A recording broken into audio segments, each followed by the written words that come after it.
Convidado deste jornal, Francisco Pimentel, professor de Direito Penal e também jurista. Muito obrigada por ter vindo a esta edição. É possível contextualizarmos esta questão em relação à corrupção passiva de que estão acusados, então, 3 administradores do Tagus Parque, não havendo aqui motivos para corrupção ativa? Bom, antes de mais nada, bom dia.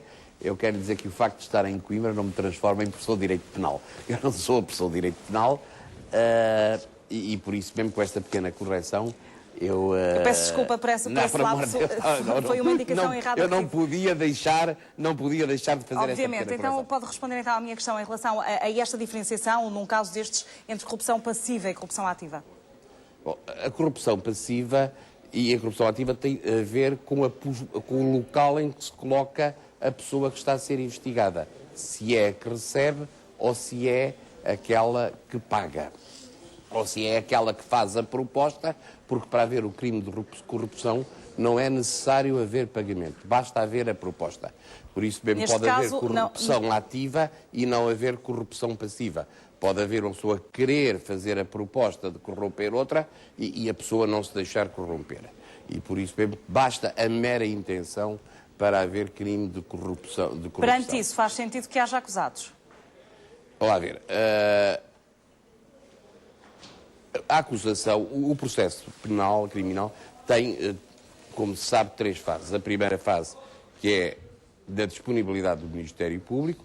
O Ministério Público, perante os indícios de prova que existem, decide ou não acusar uma determinada pessoa e essa pessoa, a partir daí, tem 2 opções. Ou deixa ir o processo para julgamento para que um juiz de direito se pronuncie sobre a verificação ou não da factualidade, ou seja, se os indícios representam ou não factos reais, ou pode, no caso de entender que o acusado que tem uma postura diferente da do Ministério Público, tem uma leitura diferente dos indícios, pode requerer a instrução e desta maneira obter uma decisão feita por um juiz antes do julgamento, que decidirá se os indícios existem ou não existem, se eles são ou não são suficientemente fortes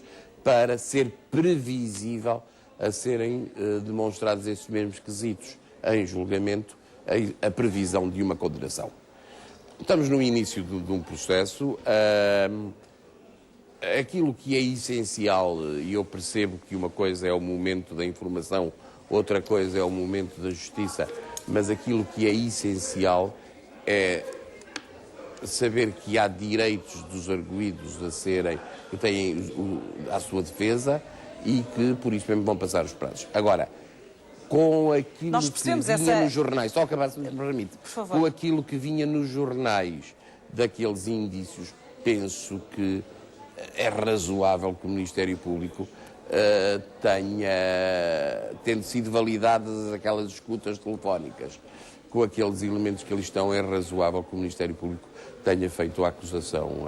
Agora, o que acontecerá em julgamento... Em relação a Luís Figo, este argumento de que desconhecia a estrutura do Tagus Parque e a participação de dinheiros públicos ou do Estado nela, é suficientemente perceptível para o quadro que estamos a falar? Vamos lá ver. Veja, imagine esta situação. Imagine que, em vez de ser a Tagus Parque era uma sociedade pura e simplesmente privada e que decidia fazer o convite àquele senhor ou a outro qualquer para intervir, para fazer um filme publicitário e, ao mesmo tempo, intervir na campanha do Partido A ou do Partido B. Não tínhamos problema nenhum. Aquilo que dá a qualificação do comportamento é o facto de haver o dinheiro público na sociedade de quais os acusados eram administradores, eram ou são administradores. Por isso mesmo, se na verdade o visado, o jogador Luís Figo, desconhecia a estrutura jurídica da sociedade, e vamos lá ver, as pessoas presumem-se inocentes e por isso mesmo É a acusação que compete E provar... como é que isto se sustenta? Que alguém implicado, Não, num caso que até se chama Figo Tagus Par, como é que se sustenta que a pessoa não tenha esse conhecimento? Não, mas quer dizer, atenção, é que aqui há um problema que é essencial. É que não é o Sr. Luís Figo que tem que provar que desconhecia. A acusação é que tem que provar É que tem que provar, não conhecia. obviamente. Por isso mesmo, quer dizer, pode haver a suspeita. É algo difícil de provar. Pode haver a suspeita que porventura saberia.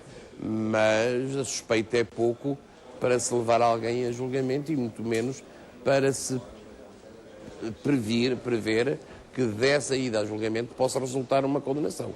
E por isso mesmo eu acho que o Ministério Público, tendo essa dúvida quanto à consciência por parte do cidadão da natureza jurídica daquela sociedade, e sendo esta natureza jurídica elemento essencial para o crime, acho que agiu bem ao não acusar.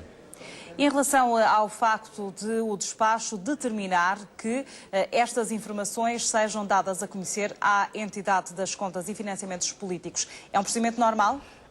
É um procedimento normal e é uma obrigação, porque vejam uma coisa, se isto na verdade, primeiro, se isto se presume, se há um indício forte e um indício que leva à dedução de uma acusação, de que determinada situação serviu para a campanha de um determinado partido, no caso presente do Partido Socialista, é óbvio que isto devia estar refletido nas contas do Partido Socialista e de campanha do Partido Socialista. Não estando, então haverá lugar, penso eu, à abertura do competente comportamento contra-organizacional. Essa questão das entidades das contas e financiamentos políticos é uma deste caso. Muito obrigada por ter vindo ajudar-nos a perceber os contornos jurídicos de toda esta situação. Muito obrigado.